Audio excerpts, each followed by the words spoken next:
I think that patients that are patient enough to go through the process will appreciate that at the end of the day. A lot of times as patients, especially patients who have been in pain for a long time, there's this real rapid push to get your treatment recommendations and your treatment taken care of as quickly as possible.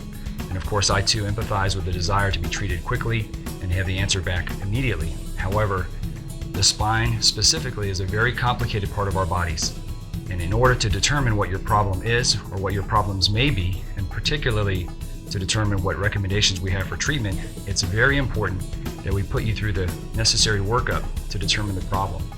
The spine can have all types of radiating pain, referred pain. There can be pain coming from different parts of the body. There can be pain coming from the organs that refers to the spine. There can be muscular pain, and then of course there can be specific spinal pathology that we have to figure out before we decide what treatment recommendations to provide.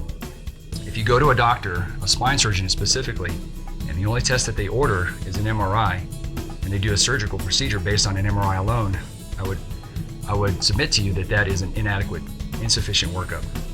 So for me, that's just one of the many tests that we order to determine your pathology. And what tests we order are based on the examination findings that we have and the history that you provide to us when we see you.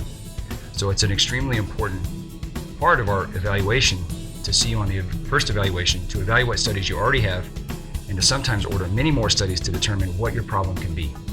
There are studies such as nerve studies, nerve tests, EMG/NCV. There are CT scans or CAT scans that we order sometimes to look at the bony pathology more clearly.